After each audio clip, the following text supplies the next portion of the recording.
Nottingham Forest took a point at Bournemouth at the Bike Shed Stadium. Here are the 5 things we learnt from the match today. Welcome to Forest Fan TV.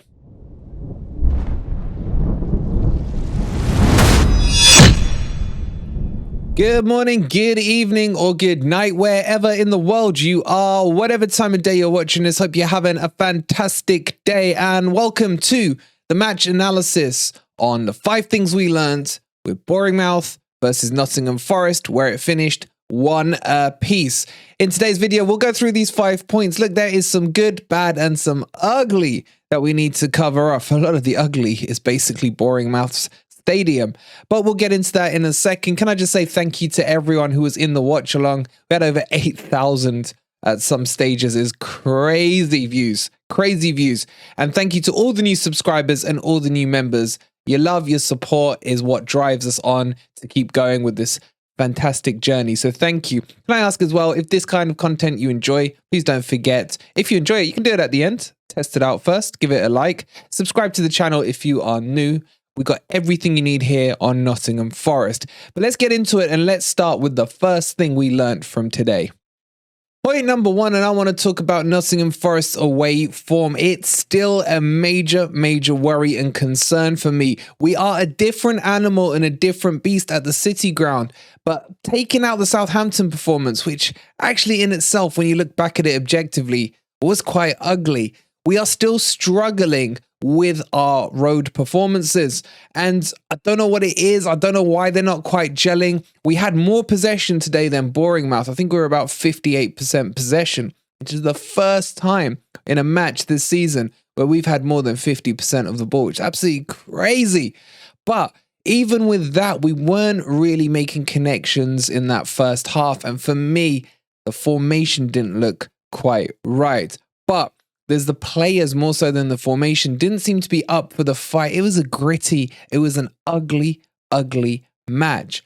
But for me, the away performances need to at least be 50% of what we see at the City Ground. The City Ground is turning into a fortress. And if we can pick up points like we did today on the road to Bournemouth, look, I grant you, I was fully expecting 3 points from this match.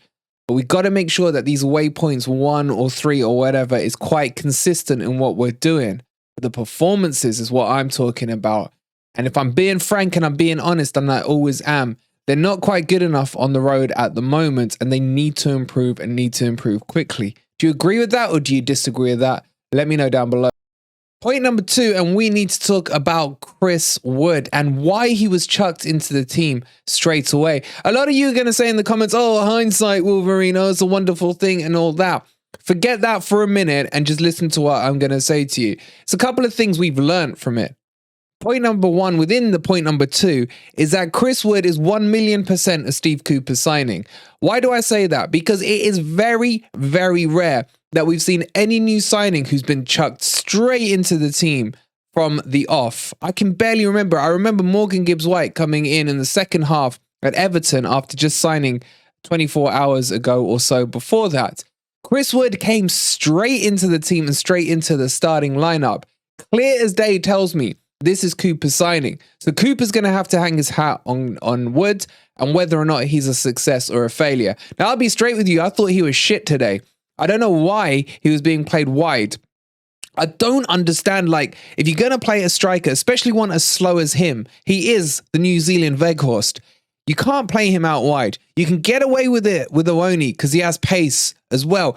But what's the guy's name? Wood, bloody hell, I've heard you lot say enough jokes about him. How can I forget his name? He has not got the pace to play wider. So if you're going to play him, he's got to play straight down the middle. Straight down the middle, up front, head of the Wood. No, I'm not doing any more Wood jokes. No, that's enough. And you guys keep them out of the comments. I can't deal with any more of them. But the point here is that the Newcastle fans who've been laughing at us about paying 15 mil for Chris Woods, I know who you guys are. I've seen you in the comments. Don't forget that we only have to sign him if we avoid relegation, which obviously we will. But secondly, if he scores a certain amount of goals. Now, no one knows what that goal tally is. But if he doesn't reach that, Newcastle fans, he says very slowly, he's coming back to you. So I'd hold off on those smiles just for now. And if he does reach those goals, then he's had a successful loan period. So it's not the end of the world with Chris Wood. I'm still going to sit on the fence on him. I still am. I wasn't impressed today, but he hasn't had a training session. He got chucked straight into the team. And that one's just baffling me a little. Why did he go straight in? I want your thoughts down below on it. Point number 3, it's a point, you may as well call this the Wolverine point. It's been this since Niakate got injured. In fact, even before Niakate got injured. And it's our issues with centre-backs. We still do not have the right quality of centre-backs to play in the Premier League. And I will specifically call out players. I'll call out Worrell today. Worrell, for me, at fault partially for the goal today. He couldn't read the run. He couldn't get ahead of his man. And he let the shot go across goal. And that, for me, was not acceptable. And the other thing I want to point out about Worrell is that Aurier is the one who's bringing him up levels. Aurier had his crappiest game today. I won't happily admit to it, but I can hold my hand up and say that. And because he wasn't able to then protect Worrell, Worrell was exposed in certain instances on the pitch. And the performance showed for me. Worrell and Aurier, I thought, were the worst of the 4 of the defenders today. But Aurier gets a free pass because he's been an 8 or a 9 out of 10 every single match for me so far. He's allowed one dip in form. And in the end, it didn't cost us a loss. So we got to forgive him. But the main point here is that Niakate is about to come back. We should hopefully see him in the Forest shirt at around the Leeds match. So the next Premier League game. But who do you start next to him? For me personally, it would be Bolly on the right-hand side, Niakate on the left. I've said this all along, but I still want another centre-back in the club. A ball-playing, pacey centre-back with strength and physicality is exactly what we still need. And it's someone who needs to replace Bolly. Bolly is not young. He's in his 30s. He doesn't have pace. He has the physicality. He has goodish defensive awareness.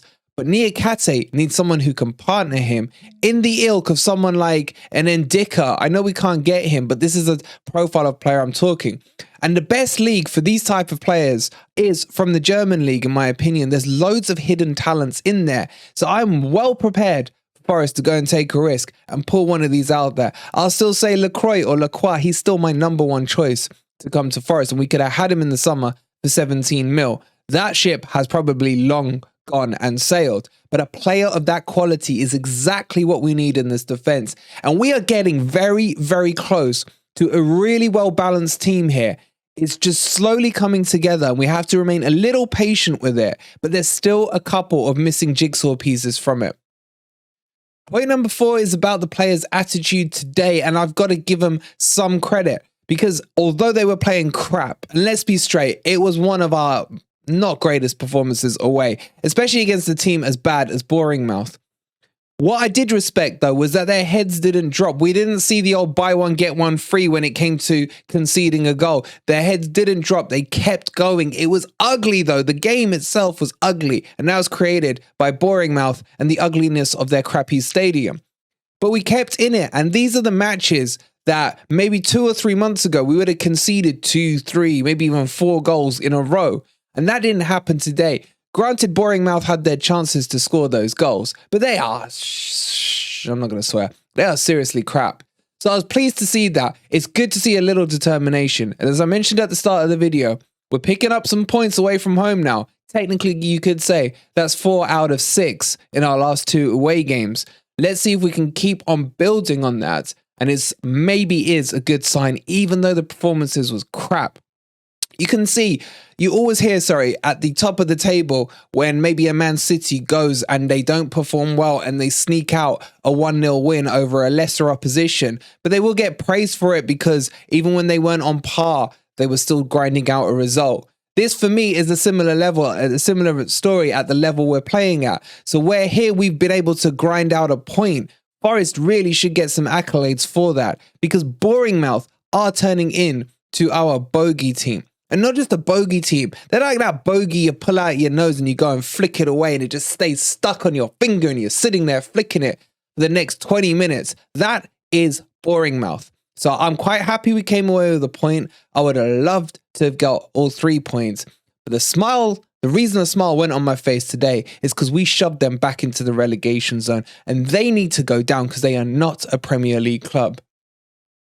And the final point on this episode is going to be about our current position. Forest will come out of this weekend no better or no worse where they left it. You could argue we are 1 point closer to the relegation zone. We went in 5 points away. But look at it positionally. We're still 13th in the table. And that's plenty high enough currently. There's a lot of teams that would need to overtake us. Even if Leeds and Wolves pull off some miracles tomorrow and win, they don't have enough points to overtake us. Yes, they would close the gap on us. But the point is, even though we've had an average weekend where we've taken a point away, it's a good weekend because we haven't moved. We couldn't have gone any higher.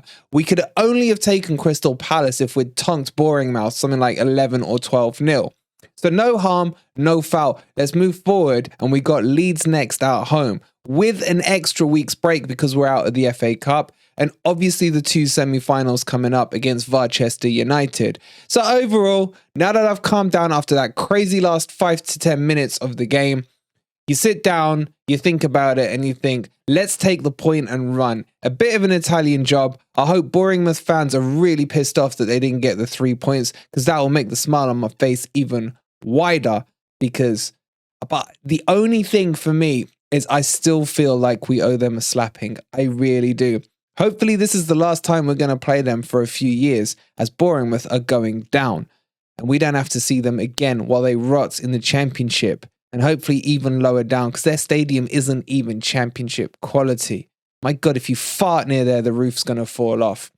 Let me know what you think of these points. Do you agree or disagree with what I've said? If you've enjoyed the video or made it this far, please don't forget to like the video before you leave. Subscribe to the channel if you are new here. And if you want to become a member, and I love all you members, man. We're over 250 members. It's crazy. Thank you so much. It's only 99p. Hit that join button down below. We'll catch you tomorrow on the full match analysis and, of course, a transfer update and grumpy old Reds in the evening. It's going to be a busy one. We'll catch you then. Come on, you Reds.